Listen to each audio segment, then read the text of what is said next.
குடும்ப ஆட்சியை வந்து விசிகா ஏத்துக்குதா? அரசே வந்து மதுபான கடைகளை நடத்துறது விசிகா ஏத்துக்குதா? அப்ப இந்த மாதிரி விஷயத்துல எல்லாம் வந்து விசிகா வந்து கூட்டணியில இருக்கிற ஒரு காரணத்தினால வந்து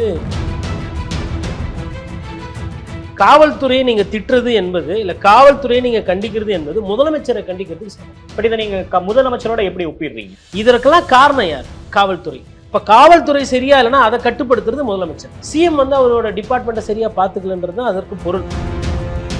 அதாவது இப்போ அதிமுகவும் போராட்டம் அறிவிக்குது, எதிர்த்து போராட்டுது, விசிகாவும் போராட்டம் அறிவிக்குது, எதிர்த்து போராட்டம் பண்ணுதுன்னா அப்ப அதிமுகவும் விசிகாவும் கள்ளக்குறிச்சி சாகுல ஒரே நிலையில நிக்குது.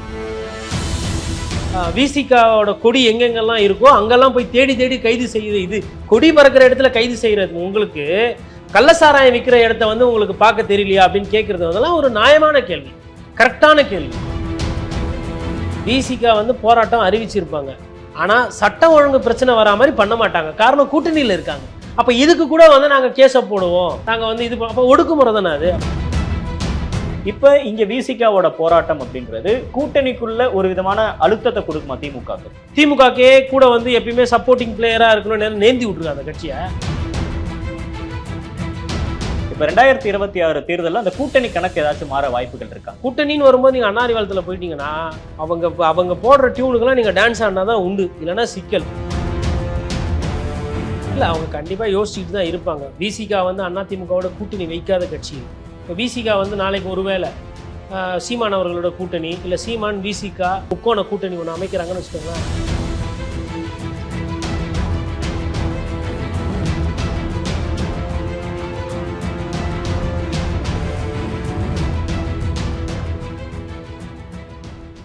அனைவருக்கும் வணக்கம். இன்றைய சிறப்பு நேர்காணலில் நம்மோடு இணைந்திருக்கிறார் மூத்த பத்திரிகையாளர் கோட்டீஸ்வரன் அவர்கள். சார் வணக்கம். வணக்கம். கள்ளக்குறிச்சி விவகாரம் அப்படின்றது, அதனால் ஏற்பட்ட உயிரிழப்புகள் அப்படின்றது அரசாங்கம் தொடர்ந்து நடவடிக்கைகள் எடுத்துட்டு இருந்தாலும் கூட எதிர்க்கட்சிகள் போராட்டம் ஒரு பக்கம் கவனிக்கத்தக்கதா மாறி இருக்கு. இதுல கூட்டணி கட்சிகளோட போராட்டம், குறிப்பா விசிகாவோட போராட்டம் அப்படின்றது நம்ம எளிதில கடந்து போக முடியாத அளவுக்கு மாறி இருக்கு. அவங்க அந்த பிரச்சார களத்துல, அந்த போராட்ட களத்துல பேசின வார்த்தைகளும் கவனிக்கக்கூடியதா மாறி இருக்கு. இதை நீங்க எப்படி பாக்குறீங்க? அதாவது விடுதலை சிறுத்தைகள் கட்சியினுடைய தலைவர் திருமாவளவனை பொறுத்தவரையிலும் பார்த்தீங்கன்னா அந்த கொள்கை பிடிப்பு கொஞ்சம் கூடுதலாக இருக்கக்கூடியவர். அதாவது இலங்கை பிரச்சனையாகட்டும், இல்லை சமூக நீதி அந்த மாதிரி விஷயங்கள் பேசுகிறதாகட்டும், இல்லை இந்த ஒடுக்கப்பட்டவர்களோட அந்த பிரச்சனைகள் ஆகட்டும், அதிகமாக பேசக்கூடியவர். ஒரு சில நேரத்தில் தேவையில்லாத சனாதனத்தை பற்றி ஒழிக்கிறேன்னு சொல்லி பேசி இந்துக்கள் மனசை வந்து புண்படுத்தியும் உள்ளார் திருமாவளவன் அவர்கள். அப்போது திருமாவளவன் அவர்களை பற்றி நீங்கள் சொல்லணும்னா என்ன கொள்கை என்ன கோட்பாடுன்றதுல ஒரு 20-25 வருஷமாக வந்து ஒரு தெளிவாக இருக்கக்கூடிய ஒரு தலைவர். இப்போது ஐயா நீங்கள் கமல் அவர்களை எடுத்துக்கிட்டீங்க அப்படிங்கன்னா, கமல்ஹாசனை பொறுத்தவரையிலும் வந்து அவருக்கு வந்து அவர் அவர் அவர் சொல்ல வர அந்த கருத்தே வந்து ரசிகர்கள்கிட்டயோ இல்லை அவரோட தொண்டர்கள்கிட்டயோ போய் சேர்றதுல ஒரு குழப்பம் வந்துடும். கடவுள் இருக்கு இல்லைன்னு சொல்லலை, இருந்தால் நல்லா இருக்கும் அப்படின்னும் போது அப்போ என்ன சொல்ல வராருன்றதுல ஒரு கன்ஃபியூஷன் வந்துடும். பாதி புரியும் பாதி புரியாது. அந்த தூய தமிழில் அழகாக பேசுவார், ஆனால் அது பாதி நேரம் வந்து புரியாமல் போயிடும். அந்த மாதிரி ஒரு பிரச்சனை. இப்போ இதை அடுத்து ஐயா விஜய் எடுத்திங்கன்னா ஒரு கழகன்ற மாதிரி சொல்கிறாரு, அந்த கொள்கை என்ன அப்படின்றது வரல. அப்போ இந்த மாதிரி ஒரு சில முரண்லாம் நிறைய இருக்குது. இப்போது பாட்டாளி மக்கள் கட்சி எடுத்திங்கன்னா ஒரு காலத்தில் வந்து டயர் நக்கி அப்படின்லாம் வந்துட்டு கூட கடுமையான வார்த்தைகள் வந்து சொல்லியிருக்காங்க. அதுக்கப்புறம் சொல்லிட்டு அதே கட்சிக்கு பின்னாடி போய் கூட்டணி வைத்து போயிருக்கிறாங்க. அந்த கட்சியில் இருக்கவங்களுக்கு டயர் நக்கி என்று சொன்னவர்களை டயர் பின்னாடியே ஓட வர வச்சாங்க அதிமுக பாட்டாளி மக்கள் கட்சின்ற மாதிரிலாம் இருக்குது. அதே மாதிரி என்னோட குடும்பத்திலேருந்து யாருன்னா அரசியலுக்கு வந்தால் என்னை வந்து கேளுங்க, உச்சந்தியில் நிறுத்தி இது பண்ணுங்க, குடும்ப அரசியல் வாரிசு அரசியல் நம்ம பண்ண மாட்டோம் அப்படின்னு சொல்லுவார். இப்போ எதுக்கு நான் இதையும் ஒப்பிடுறேன்னா, அப்போ அந்த கொள்கை கோட்பாடுன்னு வரும்போது விசிகா வந்து ஒரு உறுதியாக இருக்கக்கூடிய ஒரு கட்சி. அப்படி உறுதியாக இருக்கக்கூடிய ஒரு கட்சிக்கு சமீப காலமாக ரொம்ப நாட்களாக வந்து சமீபமாகவும் அந்த பிரச்சனை இருக்குது, ரொம்ப நாளாகவும் அந்த பிரச்சனை இருக்குது, திமுகவோட கூட்டணி என்பது. இப்போ திமுகவோட கூட்டணி வைக்கும்போது என்னன்னா, குடும்ப ஆட்சியை வந்து விசிகா ஏற்றுக்குதா? அரசே வந்து மதுபான கடைகளை நடத்துறது விசிகா ஏற்றுக்குதா?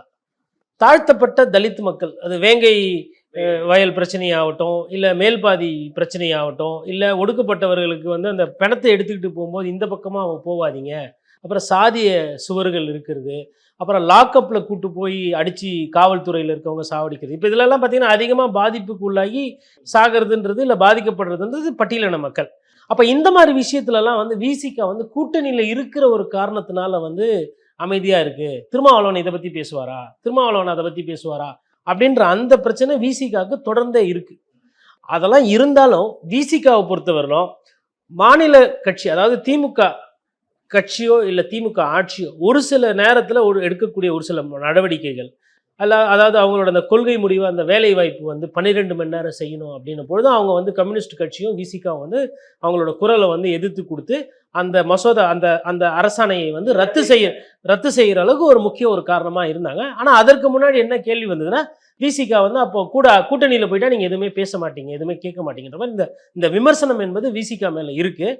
அதே நேரத்தில் விமர்சனம் இருந்தாலும் அதை எதிர்த்து கேட்குற அந்த இடத்துலையும் விசிகா இருக்குது. அப்போ இது அவங்களோட பழைய பேக்ரவுண்ட். இதுக்கு நடுவில் வந்து உங்களுக்கு நம்ம கள்ளக்குறிச்சி சாராய சாவு வருது. அப்போ ஒரு 62 பேருக்கு பாதிப்பு, நிறைய பேருக்கு கண்ணு போயிடுச்சு, நிறைய பேர் இன்னும் ஆஸ்பத்திரியில் இருக்காங்க, உடம்புல என்னென்னலாம் பாதிப்பாச்சுன்னு தெரியாது, இளம் விதவைகள் உருவாக்கி விட்டுருக்குறாங்க, குழந்தைகள் அனாதையாக்கப்பட்டிருக்கு. அப்போ இவ்வளோ பெரிய ஒரு தமிழகத்தையே வந்து புரட்டி போடுற அளவுக்கு ஒரு பிரச்சனை. இப்போ இந்த பிரச்சனையில் விசிகா மௌனியாக இருக்குமா, விசிகா இதை கேட்குமா, கூட்டணியில் இருக்கிறதுனால மௌனியாக இருக்குமான்ற மாதிரி அந்த விமர்சனம் வந்துக்கிட்டு இருக்குது. வராதுக்கு முன்னாடியே போராட்டத்தை அறிவிச்சிட்டாங்க. போராட்டத்தை அறிவிச்சதும் இல்லாமல் அந்த போராட்டத்தை ஏதோ ஒரு போராட்டன்ற மாதிரி இல்லாமல் அந்த கட்சியில் இருக்கிற தலைமையில் பதவியில் இருக்கிறவங்களும் சரி, அந்த கட்சியில் கீழே இருக்கக்கூடிய தொண்டர்கள் இருந்து சட்டமன்ற உறுப்பினராக இருக்கக்கூடிய ஆளூர் ஷானவாஸ் வரையிலுமே தங்களுடைய கருத்துக்களை ரொம்ப காட்டமாக பதிவு பண்ணியிருக்காங்க. அதாவது ஒரு ஆட்சியில் காவல்துறையை நீங்கள் திட்டுறது என்பது, இல்லை காவல்துறையை நீங்கள் கண்டிக்கிறது என்பது முதலமைச்சரை கண்டிக்கிறதுக்கு சமம்.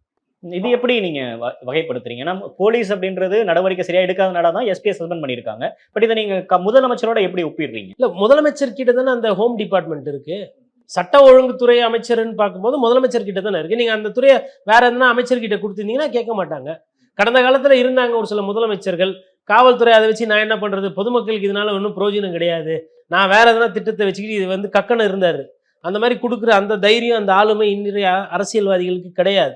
அவங்க அந்த பந்தாவை விரும்புகிறாங்க. காவல்துறைனா அந்த சல்யூட் அடிப்பாங்க, அந்த போகும்போது அந்த 2 சைடும் வந்து நிற்பாங்க, அந்த சிகப்பு கம்பள வரவேற்பு, அதுக்கப்புறமா பார்த்தீங்கன்னா இந்த ஒன் வே டிராஃபிக்கை நிறுத்திட்டு போகும்போது அந்த சைரனு, இது வந்து ஒரு அதிகார போதை. இந்த போதைக்கு வந்து கடந்த காலத்தில் இருக்கக்கூடிய முதலமைச்சர்கள் வந்து விழுந்து விட்டார்கள். அதுக்கு நீங்கள் சிறந்த எடுத்துக்காட்டுன்னு பார்த்தீங்கன்னா அம்மையார் ஜெயலலிதா. அவங்க அதை வந்து ரசிக்கக்கூட தன்மை படைத்தவர்கள். அதாவது நீங்கள் என்ன சொல்கிறீங்க, நாட்டு மக்களுக்கு நான் வந்தால் அவங்களோட வாழ்வாதாரத்தை மேம்படுத்துவேன், அவங்களுக்கு ஒரு சட்ட ஒழுங்கு பிரச்சனை இல்லாத ஒரு மாநிலமாக இருக்கும், நீங்கள்லாம் வந்து சந்தோஷமாக இருப்பீங்கன்றதான் அந்த வாக்குறுதியினுடைய மையம். ஆனால் முதலமைச்சராக பதவி ஏற்றுக்கிட்டதுக்கு பிறகு அவங்க போகிற வழியில் நீங்கள் போனீங்கனாலுமே நீங்கள் வந்து நிறுத்தி வைக்கப்படுவீங்க. உங்களை வந்து 2ஆம் கட்டத்தை மக்களாக நடத்துவாங்க காவல்துறை. அதை வந்து இவங்க மனசளவில் அந்த விவிஐபி கல்ச்சரை ரசிக்கிற ஒரு தன்மை தான் இன்றைய அரசியல் தலைவர்கள் இருக்கு. அப்போ இது வந்து இவங்களுக்கு தான் இருக்கா, மேலே இருக்கிறவங்க மற்றவங்களுக்குலாம் இல்லைன்னா எல்லா கட்சிக்காரர்களுக்கும் இருக்கு. இப்போ உங்களுக்கு அமெரிக்க ஜனாதிபதிக்கோ இல்லை அமெரிக்காவில் இருக்கிற தலைவர்களுக்கு இருக்கிற அச்சுறுத்தல் என்பது அதிகம். அது தீவிரவாத அச்சுறுத்தலாக இருக்கட்டும், இல்லை ரஷ்யாவிலேருந்து வரக்கூடிய பிரச்சனை. அந்த நாட்டில் இருக்க அரசியல் தலைவர்கள் மக்களோட சாமானியனாக பழகுறாங்க. நீங்கள் ஒரு ஏர்போர்ட்டில் பார்த்தீங்கன்னா ஒரு விவிஐபி ஸ்டேட்டஸ் இருக்கும், இருந்தாலும் யாரோ ஒருத்தர் போயிட்டு பிரசிடென்ட் கிட்ட ஹாய் ஹவ் யூ அப்படின்னு கேட்கலாம். அவர் வந்து லைனை கீழே பிரேக் பண்ணிட்டு போனால் excuse me can I just இதெல்லாம் நடந்துருக்கு. அங்கே இன்னும் நடந்துக்கிட்டு இருக்கு.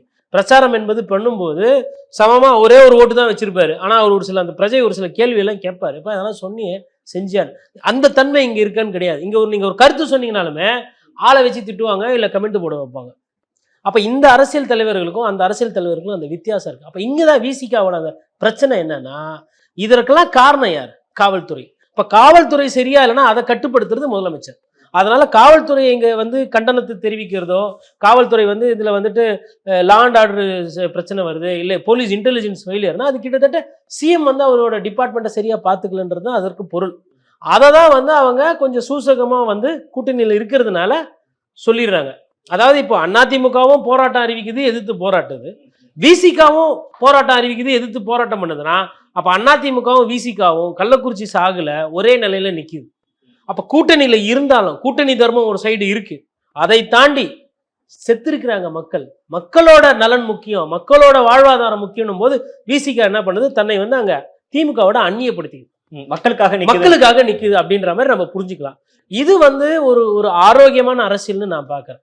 அதாவது எப்போ பார்த்தாலும் ஒரு கூட்டணியில் போயிட்டு அந்த கூட்டணியில் இருக்கிற காரணத்தினால நீங்கள் அதுக்கு முட்டு கொடுத்து அதை ஒரு ஒரு கதையாக எடுத்துகிட்டு போனீங்கன்னா உங்களோட வாக்கு விகிதாச்சாரம் சரியும், உங்களோட அந்த தனிப்பட்ட அந்த செல்வாக்கு, ஒரு மானம் மரியாதை அப்படின்ற அந்த தளத்தில் இருந்து பார்க்கும்போது உங்களோட அந்த கட்சியோட மொத்த செல்வாக்குமே குறையும். உதாரணத்துக்கு அதிமுக எடுத்துக்கலாம். பிஜேபியோட கூட்டணி போன காரணத்தினால கூட்டணியில் இருந்தும் நீட்டை அவங்களாலே ஒழிக்க முடியல. அதற்கு மாறா என்ன பண்ணாங்க, அவங்க 7.5 ரிசர்வேஷன் கொண்டு வந்தாங்க. டேம் செக்யூரிட்டி பில்லை அவங்களால எதிர்த்து போராட்டம் பண்ண முடியல.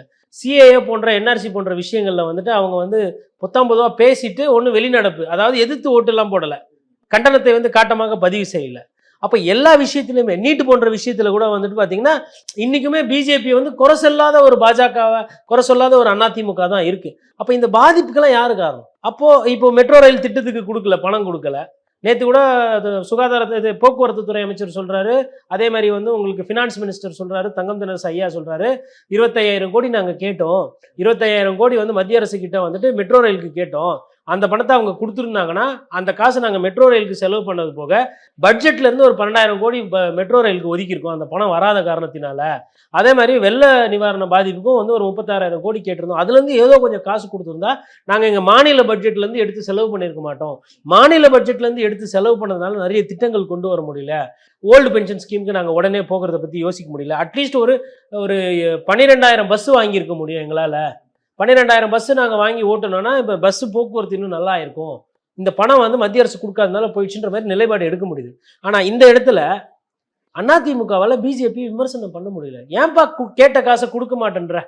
திமுகவுக்கும் எனக்கும் 1000 கருத்து இருக்கும், அதிமுகவுக்கும் திமுகவுக்கும். ஆனால் தமிழர்களோட நலன் வெள்ளத்தில் பாதிக்கப்பட்டிருக்காங்கன்ன பொழுது நிறைய பணம் கேட்டப்போ கிள்ளி கொடுத்தாங்க மத்திய அரசு. நிர்மலா சீதாராமன் அவர்கள் அந்த காலகட்டத்தில் வந்து பார்க்கல.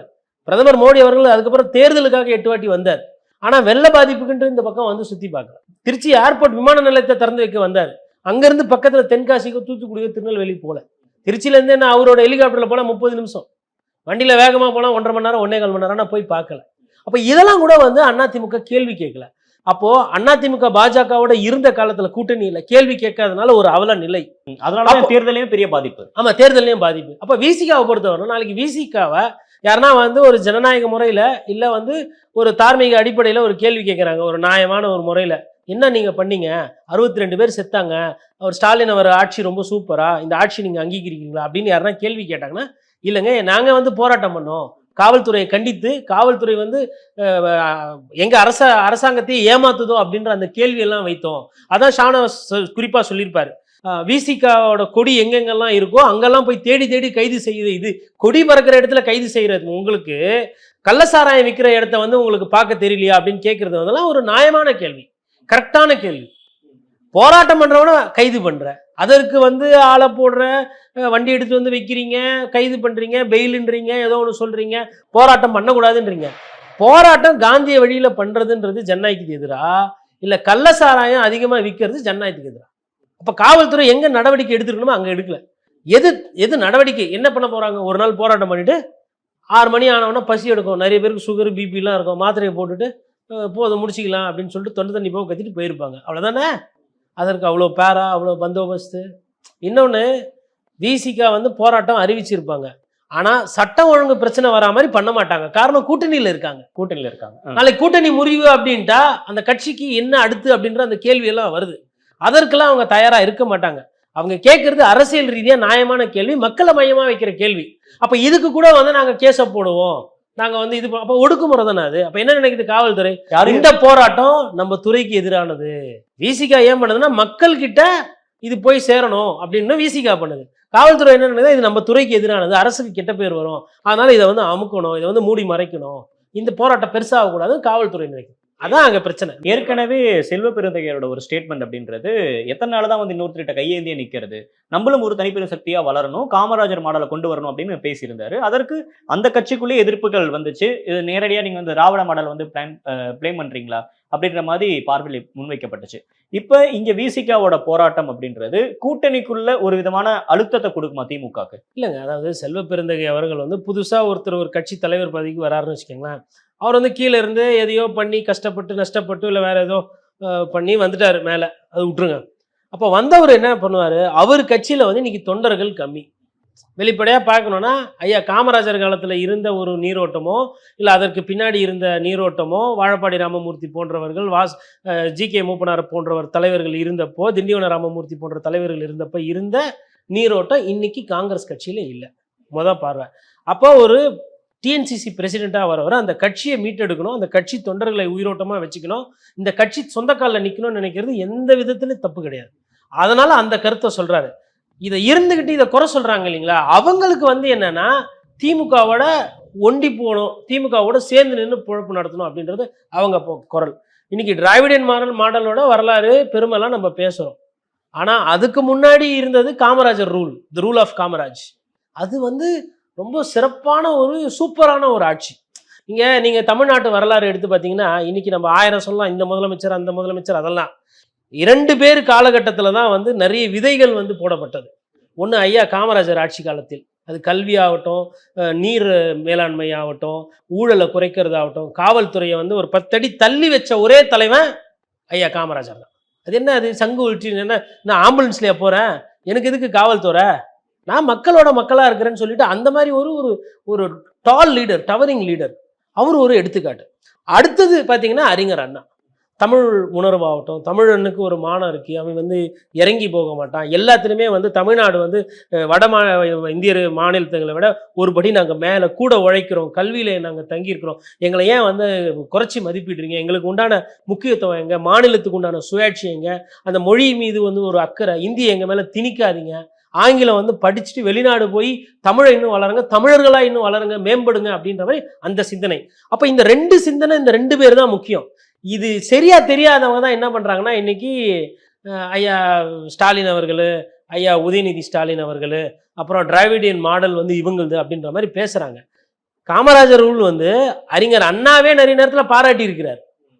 அடித்தளம் போட்டது காமராஜர். அப்ப அவங்களுக்கு இராதது அதனாலதான் இவங்க பாத்தீங்கன்னா ரொம்ப தெளிவா ஐயா காமராஜரை பத்தியும் அறிஞர் அண்ணாவை பத்தியை விட அதிகமா பெரியாரை பத்தி பேசிடுவாங்க.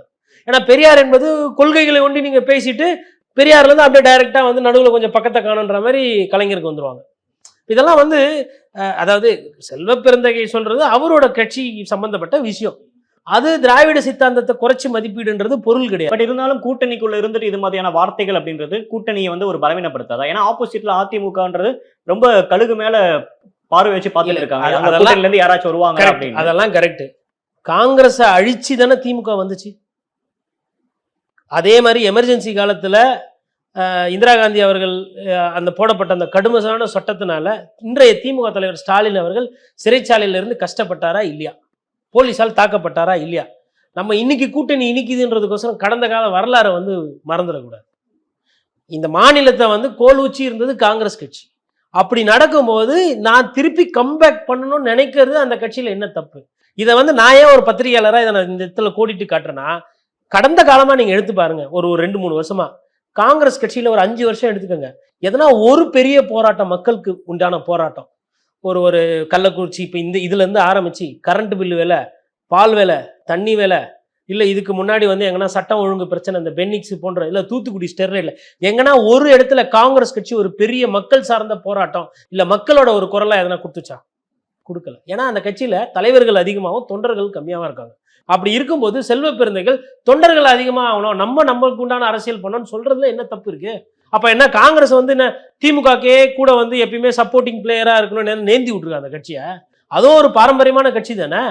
ஏதோ அவங்க தலைவர் இன்னைக்கு மேல டெல்லியில சரியில்லை, அவங்களால அதாவது 10 வருஷம் கழிச்சு எதிர்கட்சி அந்தஸ்து வந்ததை கொண்டாடுற ஒரு கட்சியா இருக்குது. அது கையில இருந்த ஆட்சி போயிச்சே, நம்ம வந்திருக்கணுமே, ராகுல் காந்தி பிரதமர் ஆயிருக்கணுமே அப்படின்றதே மறந்த ஒரு சூழ்நிலையில் இருக்கிறாங்க. கட்சியும் அப்படிதான் இருக்கு, தலைமையும் அப்படிதான் இருக்கு. நேற்று கூட பாருங்க, ஐயா ராகுல் காந்தி போய் கை கொடுக்குறாரு ஓம் பிர்லாக்கு. சரி, 2 விஷயத்த நாங்க பார்க்க ராகுல் காந்தி அவர்களோட அந்த சிந்தனையில. ஒண்ணு கள்ளங்கப்படம் இல்லாத மனசுங்க. நம்ம தோத்துட்டோம், நம்ம பிரதமர் ஆகல, நமக்கு ஓட்டு போடலன்ற அந்த வருத்தம், வேறு வேதனை இம்மியளவு இல்லை. இல்லைன்னா அந்த முகத்துல அந்த ஒரு புன்னகையோ ஒரு இதுவோ வராது. மனிதாபிமானத்துக்கு சொந்தக்காரர் ராகுல் காந்தி. போயிட்டு ஓம் பிர்லா கிட்ட கொடுத்து வாழ்த்துக்கள் சொல்றாரு, மோடியை பார்த்து வணக்கம் சொல்றாரு, கை கொடுக்குறாரு. எனக்கு பழியோ பாவமோ வஞ்சகமோ எதுவுமே இல்லை அப்படின்னு நினைக்கிறாரு. அதே சமயத்துல அரசியல்னு வரும்போது கொஞ்சம் வல்லவனா இருக்கணும். நீங்க அந்த அரசியல் நாடகம் இல்ல அரசியல் தந்திரம், சூழ்ச்சி, அரசியல் விளையாட்டு, அரசியல் கணக்கு, அரசியல் சாணக்கியத்தனம் எதுவுமே வந்து வரல, இன்னும் வரல. கையை கொடுத்துட்டு முடிச்சுட்டு வந்து கீழே இறங்கின உடனே அவங்க பாட்டியார் இந்திரா காந்தியை பத்தி ஓம் பிர்லா அவர்கள் தப்பா பேசுறாரு. தப்பானா வரலாறு தான் பேசுறாரு. நேத்து பேச வேண்டிய அவசியம் என்ன? அப்ப அந்த காழ்ப்புணர்ச்சி, அந்த பழிவாங்குற குணம்ன்றது பாஜக கூட இருக்கு. இவர் அதை கூட வந்து உணர மறுக்கிறார். நேத்து எனக்கு என்னன்னா, ஃபர்ஸ்ட் பாதி பார்க்கும்போது என்னன்னா, பேரவைத் தலைவர் இந்த அவை நல்லா நடக்கும், எந்த வித பிரச்சனையும் இருக்காது, நாங்க எதிர்க்கட்சிகள் உங்க கூட இருப்போம், எதிர்க்கட்சிகளோட குரல் ரொம்ப முக்கியம், கான்ஸ்டியூஷனை பாதுகாக்கணும், இந்த இந்திய அரசியல் அமைப்பு சாசனத்தையும் சட்டத்தையும் வந்து நம்ம கடைபிடித்து இந்தியாவை வந்து வல்லரசாக்கணும்லாம் பேசுறாருங்க. அதெல்லாம் பாராட்டுதல்ங்க. இதெல்லாம் ஐநா சபையில போய் பேசணும். எதிர்த்து யார் இருக்கிறாங்களோ அந்த களத்துக்கு ஏற்ற மாதிரி அரசியல் பண்ணணும். நல்ல அரசியல் பண்றேன்னு சொல்லிட்டு தொடர்ந்து 10 வருஷமா தோக்குறது வந்து ஒரு எதிர்க்கட்சிக்கு அழகா? இன்னும் அரசியல் சரியா பண்ண தெரியலன்றீங்களா ராகுல் காந்தி? என்னங்க, இன்னும் அரசியல் சரியான அரசியல் ராகுல் பண்ணல அப்படின்றதா? ராகுல் பண்றது நல்ல அரசியல், ஆனா அது சரியான அரசியல் இல்லை. எல்லாம் நல்ல அரசியல் என்ன, சரியான அரசியல் என்ன? நல்ல அரசியல் என்பது நல்ல கருத்துக்களை, நல்ல மனிதாபிமான விஷயங்களை முன்னிறுத்து போறாரு. ஒரு நல்ல தலைமை பண்புக்கு சொந்தக்காரர் ராகுல் காந்தி. ஆனா அந்த சூட்சமோ மோடி அவர்களை எப்படி கையாளணும் அப்படின்றதுல ஒரு விஷயம் இருக்கு. இல்ல பாஜக எப்படி கையாளணும்? நேற்று என்ன பண்ணியிருக்கணும், பேரவைத் தலைவரை போன வாட்டி நீங்க தான் ஓம் பிர்லா எமர்ஜென்சி பத்தி பேசி முடிச்சார்ல, முடிச்ச அந்த நிமிஷம் என்ன பண்ணிருக்கணும், வெளியில வந்து பத்திரிகையாளரை சந்திச்சிருக்கணும். நான் வந்து இந்திரா காந்தியோட பேரன், எங்க அப்பா பிரதமரா இருந்தாரு, இதெல்லாம் வரலாறு. இன்னைக்கு எனக்கு அது முக்கியம் இல்லை. இன்னைக்கு வந்து மக்கள் வந்து எனக்கு எதிர்க்கட்சி தலைவர் அந்தஸ்து கொடுத்துருக்குறாங்க. அந்த மக்கள் உணர்வு பாதிக்கக்கூடாது, அந்த மக்களுக்கு நல்லது நடக்கணும், அவை நல்லா நடக்கணும்ன்ற அந்த கண்ணியத்துக்காக வாழ்த்து சொல்லிட்டு கையை குலுக்கிட்டு நல்லபடியா போட்டேன்னு சொல்லிட்டு வந்தேன். சொல்லிட்டு 5வது நிமிஷத்துல அவங்க வந்து அவங்களோட புத்தியை காட்டுறாங்க. முடிந்து போன விஷயத்தை பத்தி, எமர்ஜென்சியை பத்தி இப்ப பேசுறாங்க. இன்னைக்கு இந்திரா காந்தி அவர்களையோ இல்ல எமர்ஜென்சி பேசுறதுனால இன்னைக்கு இருக்கிற ஆட்சியாளருக்கு 5 பைசா தம்படி இருக்கா, பிரயோஜனம் இருக்கா? இல்ல. அப்ப இவங்க இந்த அரசியல் காழ்ப்புணர்ச்சியை வச்சுட்டு இருக்கிறாங்க. இன்னமும் இந்த பழி வாங்கணும், இன்னும் எத்தனை வருஷத்துக்கு காங்கிரஸ் கட்சி காங்கிரஸ் கட்சி காங்கிரஸ் கட்சின்னு சொல்லிட்டு நீங்க மங்களம் பாட போறீங்க அப்படின்னு கேட்டிருக்கணும். கேட்டுட்டு சொன்னோம். இப்ப நான் சொல்றேன், நான் வாழ்த்து சொன்னேன்ல, அது கூட இன்னொன்னு சொல்றேன். உங்களோட ஆட்சி வந்து கொஞ்சம் வாக்குகளால சொற்பத்துல வந்து உட்கார்ந்து இருக்கிறீங்க. ஜனநாயகப்படி மக்களுக்கு எதிராக எதனா ஒரு திட்டம், ஒரு கொள்கை வந்ததுன்னா அவையை நடத்த விட மாட்டேன். இதை நான் எதிர்க்கட்சி தலைவரா இங்க பதிவு பண்றேன். பாராளுமன்றமே நடக்காது, ஸ்தம்பிக்க வைப்பேன். அது என்னால முடியும். 2 முகம் இருக்கு. ஃபர்ஸ்ட் காட்டினது வந்து சாந்தமான முகம், நல்லா போனேன்னு. ஆனா இந்த மாதிரி பழைய கதையை பேசிக்கிட்டு பழைய புராணத்தை பத்தி மக்களை ஏமாத்துறீங்க. மக்களுக்கு எதிரான சட்டங்களோ திட்டங்களோ நீங்க போட்டீங்கன்னா தவிடுபடி ஆக்குவேன், ஒத்த சட்டம் நிறைவேறாது, பாத்துக்கலாம் அப்படின்னு ஒரு மிரட்டல் விட்டுருக்கணுங்க. அங்க மக்கள் கவனிச்சிருப்பாங்க. யாரா இது? ஃபர்ஸ்ட் ஹாஃப் வேற, செகண்ட் ஹாஃப் வேற. நான் பண்ணல, நான் பொக்கேவை எடுத்துக்கிட்டு சேவிங் எல்லாம் பண்ணி பலன்னு வந்து வெள்ளையும் சொல்லியுமா தானே பெரிய மனுஷன் என்ன நின்று முடிச்சுட்டு கையை கொடுத்துட்டு பொக்கையை கொடுத்துட்டு வாழ்த்துக்கள் சொல்லிட்டு இறங்குற வேலைக்கு அரசியல் புத்தியை அன்னைக்கே காட்டுறீங்களா? பழி வாங்குதல. நேத்து முதல் நாள் மக்களுக்கு எதனா செய்தி இருக்கா? வரியை குறைக்கிறேன், வாழ்வாதாரத்தை பெருக்கிறேன், வேலை வாய்ப்பு தரேன், இளைஞர்களுக்கு வேலை வாய்ப்பு, நீட்டு, மாணவர்கள் போறாங்க, மக்களுக்குன்னு எதனா செய்தி இருக்கா? இல்ல. நேத்து பேசினது அரசியல். இந்த அரசியலை இதோட நிறுத்துங்க. இதுக்கு மேல பேசுனீங்கன்னா இந்த ஆட்சி எத்தனை நாள் இருக்குன்றத நான் சொல்ல மாட்டேன், செஞ்சு காட்டுன்னு விரட்டு பண்ணல. இங்கதான் பிரச்சனை. யாரை எதிர்த்து கண்ணாடி மாதிரி இருக்கணும் அரசியல்ல. என்ன காட்டுறாங்களோ அதை திருப்பி காட்டணும். அவர் அதை பண்ண மாட்டேன்றார். அது யார் போய் சொல்றது அவர்கிட்ட? ஓகே, இப்போ இந்த ஒரு விவகாரத்தை பொறுத்த வரைக்குமே கள்ளக்குறிச்சி விவகாரத்துல இந்த விசிகாவோட போராட்டம், அதுக்கப்புறம் எதிர்க்கட்சிகளோட போராட்டம் அப்படின்றது இப்ப 2026 தேர்தலில் அந்த கூட்டணி கணக்கு ஏதாச்சும் மாற வாய்ப்புகள் இருக்கா? கூட்டணி கணக்குகள் வந்துட்டு மாறுறதுக்கு வாய்ப்பு இருக்குங்க. காரணம் என்னன்னு பாத்தீங்கன்னா, 2026 நீங்க வெறும் அதிமுக திமுகன்னு பார்க்காதீங்க. 2006 வந்து நாம் தமிழர் கட்சியும் ஒரு வாய்ப்புகளை கொடுக்கும். 26 2026 அதே மாதிரி விஜய் அவர்கள் அரசியலுக்கு வராருன்னு வச்சுக்கோங்களேன். விஜய் அவர்களும் ஒரு ஒரு ஒரு 3வது அணியாவோ 4வது அணியாவோ வரும். அப்ப அதிமுக திமுக பாஜக இதை தாண்டி இன்னும் 2 பஸ்ஸுகள் வந்து தயாரா இருக்கு. அப்போ சொந்தமா பஸ் வச்சு ஸ்டீரிங்ல ஓட்டுறவங்க, அதாவது கூட்டணி தலைமை தாங்குறவங்க அவங்களே ஓட்டிட்டு போடுவாங்க. இப்ப திமுக பஸ்ல வேணுன்றவங்க ஏறிக்கலாம், அதிமுக பஸ்ல வேணுன்றவங்க ஏறிக்கலாம். பாரதிய ஜனதா கட்சி இல்ல நாங்களும் பஸ் வச்சிருக்கிறோம், எங்களுக்கும் வந்து கண்டக்டர் டிரைவர் எல்லாம் இருக்கிறாங்க, நாங்களும் ஓட்டுவோம் அப்படின்னு அவங்களும் ஓட்டுவாங்க 3வது அணி. அப்ப 4வது நாம் தமிழர் கட்சி, எப்பா இவங்க நீ எல்லாம் வந்து பிஜேபி எல்லாம் வந்து கூட்டணியில வச்சுட்டு வளர்ந்துட்டேன், நான் சொந்தமா 8.2 விக்கிரவாண்டியில வேற போட்டிருக்காங்க, என்ன வரும்னு தெரியல சதவீதம், எனக்கு 10% ஓட்டு இருக்கு, ஊர்ல எல்லாம் 15% ஓட்டு இருக்குது அப்படின்னு அவர் ஒரு பஸ் ஓட்டுறாரு, அவரும் சொந்தமா. இப்போ அதுல ஏறிக்கலாம் விஜய். அதாவதுங்க என்டிஆர் ராமராவ், எம்ஜிஆர் அவர்கள், அதுக்கப்புறம் நான் தான் விஜய். அந்த எண்ணோட்டத்தில் வரக்கூடிய அரசியல் அது கலைஞர்கள் அவங்க என்ன நினைப்பாங்க, நானும் ஒரு தலைமை அப்படின்னா அப்போ 5 பஸ் இருக்குது.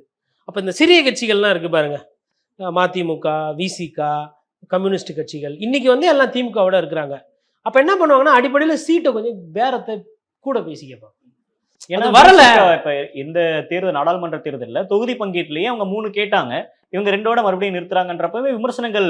அல்ல அதான் அதில் என்னன்னா பாராளுமன்ற சீட்டு வருதும் போது திமுக வந்து ஒரு சாலிடாக முடிக்க முடியும். காரணம் என்னன்னா நான் கொடுக்குறது 2 சீட் இல்லை 2 எம்பி. அதை சொல்லி ஜெயிச்சு காட்டினாரு ஸ்டாலின் அவர்கள். ஒட்டுமொத்த இந்தியாவிலே 40க்கு 40க்குன்னு வேற எந்த ஸ்டேட்லையும் இந்த மாதிரி ஒரு மேண்டேட்டுக்கு யாரும் காட்டல. அதுவும் தொடர்ந்து சரி நீங்கள் 15 வருஷம் ரெக்கார்டு எடுத்து பாருங்க. திராவிட கட்சிகள் வந்து அதாவது பேடி அடிச்சிருக்குது பிஜேபியை, கொஞ்சம் நஞ்சம் அடி கிடையாது. 40க்கு பாண்டிச்சேரி சேர்த்தீங்கன்னா 40க்கு 1, 40க்கு 2, 40க்கு 0, 40க்கு 0 இப்படி தான் இருக்குது ரிசல்ட். அப்போ அதை வந்து 5 சீட்டு தாண்ட விட்டது கிடையாது தேசிய கட்சிகளை, அதுவும் குறிப்பாக பிஜேபியை. இப்படி இருந்து பர்ஃபார்மன்ஸ் வரும்போது இப்போ விசிகா போய்ட்டு எனக்கு 5 வேணும் 4 வேணும் 2 தரேன் நின்னா எம்பி வேணுமா வேணாமா அப்படி தான் ஐயா துரைமுருகன் போன்றவர்கள் பேசுவாங்க. சிரிப்பார் ஐயா, நாங்கள் தான் வந்து எல்லாம் பண்ணி கொடுப்போம். கம்யூனிஸ்ட்டில் போயிட்டு நாங்கள் நாகப்பட்டினம் நல்லா இருக்கும், நாகப்பட்டினம் பக்கத்து திருவாரூர் கொடுங்கன்னு. இது திருவாரூரா? திருவாரூர் தஞ்சாவூர் என்ன நினைக்கிறீங்க? இப்படிதான் இருக்கும் பேச்சு. வந்து அசால்ட்டா திருவாரூர்ன்றீங்க. அப்போ நான் தலைவர்கிட்ட பேசிட்டு சொல்கிறேன், டிஆர் பாலெல்லாம் கொஞ்சம் நஞ்சமான இதெல்லாம் அவர் தோரணையாக பேசுவாங்க. கூட்டணின்னு வரும்போது நீங்கள் அண்ணாரிவாளத்தில் போயிட்டீங்கன்னா அவங்க போடுற டியூனுக்கெல்லாம் நீங்கள் டான்ஸ் ஆடினா தான் உண்டு, இல்லைன்னா சிக்கல். அப்போ இந்த சிக்கல்கள்லாம் இருக்கு. இல்ல அந்த நிர்பந்தத்துக்குள்ளதான் திரும்ப இருக்காரு. ஏன்னா தொடர்ந்து வேங்கவேல் விவகாரம் ஆகட்டும், இந்த காவல் நிலைய மரணங்கள், இது எல்லாமே நடக்கிறப்ப களத்தில் நின்று போராடக்கூடிய ஒரு கட்சியா இல்ல குரல் கொடுக்க கட்சியா வந்து விசிகா தான் இருக்கு. ஆனா திமுகவோட இருக்கிறது மட்டும்தான் அரசியல் ரீதியான ஒரு நகர்வு, அப்பதான் வந்து எங்களுக்கு பலன் அளிக்கும் அப்படின்றது திரும்ப அவர்களுடைய பார்வையா இருக்கு. விசிகாவோட அரசியல் நிலைப்பாடா இருக்கு. இப்ப இதுல இருந்து அவங்க வந்து இன்னும் கொஞ்சம் ஒரு கூடுதல் சீட்டு அல்லது அரசியல் வந்து அவங்க அரசியல் அடுத்த கட்டத்துக்கு நகரத்துக்கு வேற ஆப்ஷன்ஸ் ஏதாவது யோசிப்பாங்களா? இல்ல அவங்க கண்டிப்பா யோசிச்சுட்டு தான் இருப்பாங்க. விசிகா வந்து அதிமுகவோட கூட்டணி வைக்காத கட்சி இல்லை. இப்போ விசிகா வந்து நாளைக்கு ஒருவேளை சீமான் அவர்களோட கூட்டணி இல்லை சீமான் விசிகா முக்கோண கூட்டணி ஒன்று அமைக்கிறாங்கன்னு வச்சுக்கோங்களேன், அதெல்லாம் நம்ம இல்லைன்னு ரூல் அவுட் பண்ண முடியாது. திருமாவளவன் அவர்கள் மக்கள் நல கூட்டணி என்று உருவான ஒன்றுக்கு அந்த கூட்டணி செல்வாக்கா வரல, அது மக்கள் கிட்ட எடுபடல, அது வேற விஷயம். ஆனால் கூட்டணி அமைச்சது என்பதே ஒரு வெற்றி. அது ஒரு தைரியம் இருந்தால் தான் அதை நீங்கள் டெஸ்ட் கூட பண்ணி பார்க்க முடியும். இப்போ அதான் எல்லாமே வந்து திருமாவளவன் வந்து அந்த அந்த தலைவர்கள் மத்தியில் அன்னைக்கு பார்க்கும்போது கொஞ்சம் இளம் தலைவர், இன்னைக்கும் வந்து அவர் ஆக்டிவா இருக்கிறாரு, பிரிஸ்கா இருக்கிறாரு. அவர் பிரச்சனை என்னன்னா அந்த கட்சியில ஒரு சிலர் வந்து இந்த இடத்த மடக்கிறது, கட்டடம் கட்டும் போது போயிட்டு திருமாவளவன் அவரோட அந்த விசிட்டிங் கார்டை வச்சு காசு கேட்கறது, ஒரு சில அடிதடி கட்ட பஞ்சாயத்து, இந்த மாதிரி சில பிரச்சனைகள் வர்றதுனால தான் விசிகாவோட வளர்ச்சி ஒரு சில இடத்துல தடைபடுது. மற்றபடி அந்த கட்சிக்கு வந்து தலைமை பண்புல இருக்கிற அண்ணன் திருமாவளவன் அவர்களுக்கும் அந்த கட்சியோட கொள்கைகளுக்கும் எந்த குறையும் கிடையாது. முதலமைச்சர் ஆகிற தகுதியே திருமாவளவன் அவர்களுக்கு எல்லாமே இருக்கு. ஆனால் அதை தாண்டி சாதிய ரீதியாக நீங்கள் ஒரு கட்சி இப்போ நடத்தும் போது என்ன ஆகிடும்னா, ஒரு அந்த 5% 6% விகிதாச்சார வாக்குகள் தாண்டி நீங்கள் செல்றதுன்றது ரொம்ப கடினம். பாட்டாளி மக்கள் கட்சிக்கும் இதே பிரச்சனை தான். இப்ப இந்த ஒரு விவகாரத்தை பொறுத்த வரைக்கும் சிபிஐ விசாரணை வேணும் அப்படின்றது எதிர்க்கட்சிகளோட கோரிக்கையா இருக்கு. ஆனா அவங்க சிபிசிஐடியே போதுமானது, சிபிஐ இதுக்கு முன்னாடி வழக்கு கொடுத்து எத்தனை வழக்குகள் நிலுவையில் இருக்கு அப்படின்னு திமுக பட்டியலிடுறாங்க. இதுல என்ன சிபிஐக்கு மாத்துறதுல என்ன சிக்கல் இருக்கு? எத்தனை எதிர்ப்புகள் வரப்ப அவங்க சிபிஐக்கு மாத்திட்டு போலாம் இல்லையா? சரிங்க, இப்போ இன்னைக்கு நம்ம சிபிஐக்கு மாத்திடுறோம், நாளைக்கு வந்து திமுகவோட ஆட்சி வந்து போயிடுது, இல்லை வேற எதிர்கட்சிகள் வருது. அப்போ என்ன வரும்னா, இது சிபிஐ சரியாக விசாரிக்கல, லோக்கல் போலீஸ்க்கே மாற்றுங்கன்ற மாதிரி ஒரு கோரிக்கை வரும். சிபிஐக்கு போன வழக்குகள் அது 2G ஆகட்டும், இல்லை அது மாதிரி சம்மந்தமான நிறைய வழக்குகள் வந்து பெரிய விசாரணைலாம் அங்கே விசாரிக்கிற அதிகாரி ஃபஸ்ட்டு நல்ல அதிகாரியாக இருக்கணும். அம்மையார் ஜெயலலிதாவை வந்து சிபிஐ ஒன்றும் ஊழல்வாதின்னு வந்து கன்விக்ஷன் வாங்கி கொடுக்கல, லோக்கல் போலீஸ் தான் வாங்கி கொடுத்துச்சு. இது ஒரு உதாரணம். இந்த மாதிரி நிறைய கேஸு. ஐயா செந்தில் பாலாஜி மேலே போட்ட வழக்குகள்லாம் எந்த கேஸு? இன்னைக்கு அமலாக்கத்துறை பிடிச்சிருக்கு, போட்ட கேஸ் லோக்கல் போலீஸ். இந்த சிபிஐ, இந்த ஜுடிஷியல் கமிஷன் என்பதெல்லாம் வார்த்தை விளையாட்டு, ஏமாத்துறது. சரி, சிபிஐக்கு நீங்கள் மாத்துறீங்க, அப்போ சிபிஐ இத்தனாம் தேதி ஒரு கேஸ் எடுத்ததுன்னா இத்தனாம் தேதிக்குள்ளே முடிச்சு தண்டனையை வாங்கி தரோன்னு எதனா சட்டம் இருக்கா? எதனா திட்டம் இருக்கா? இல்லை. அப்போ இந்த போலீஸும் அதை ஊர்க்கா போட்டு பொறுமையாக விசாரிக்கும், அந்த போலீஸும் ஊர்க்கா போட்டு பொறுமையாக விசாரிப்போம். இதில் எந்த போலீஸ் விசாரிச்சா என்ன? அதை தாண்டி ஆட்சியில மேல இருக்கிறவங்க முடிவு பண்ணாதான் இந்த மாதிரி விஷயத்துக்கு முடிவு வரும். இப்போ ஐயா ஓபிஎஸ் இருந்தப்போ கட்டடங்கள்லாம் சரியில்லை, இடிஞ்சு விழுது உடஞ்சி விழுதுன்ற மாதிரி பிரச்சனைகள்லாம் இருந்தது. இன்றைக்கும் வந்து பில்டிங் வயலேஷன் இருக்க தானே செய்யுது. அன்றைக்கும் ஜுடிஷியல் கமிஷன்லாம் போய் பார்த்தாங்க, அதெல்லாம் இருக்குல்ல. அப்போது அடிப்படையில் அரசியல்வாதிகள் கரெக்டாக இருந்தால் தான் இதெல்லாம் சரி செய்ய முடியும். மற்றபடி சிபிஐக்கு போனாலும் சரி, சிபிசிஐடிக்கு தலையை சரி பண்ணிட்டு தாங்க நீங்கள் வாழை சரி பண்ணணும். இங்கே தலைமையே சரியில்லை அப்படின்னும் போது நீங்கள் அது ஒன்றும் சொல்கிறது இந்த கள்ளக்குறிச்சி விவகாரம் பொறுத்த வரைக்கும் லாஸ்ட் இயர்ல விழுப்புரத்தை மறக்காமல ஒன்று நடந்துச்சு. ஒரு குறிப்பிட்ட ஒரு வருஷ இடைவேளையிலேயே இன்னொரு சம்பவம் நடக்குதுன்றப்ப இது ரிப்பீட்டடா நடக்கிறதுக்கான காரணம் என்னன்னு பாக்குறீங்க? இதை எப்படி அரசாங்கம் எந்த இடத்துல தவற விட்டாங்கன்னு பாக்குறீங்க? இந்த மொத்தமாக தவற விட்டுருக்காங்க. எந்த இடம்லாம் இல்லை. 22 பேர் செத்து போயிடறாங்க மரக்காணம் கேஸில். அதுக்கப்புறமா அங்கே இங்கே 1, 2 கேஸ் வருதுன்னா அப்போ இந்த பிரச்சனை வந்து இந்த ஊரில் இருக்குன்னு அர்த்தம். சரி, குடிக்கிறவங்களுக்கு மாற்று இருக்கான்னா இருக்குது.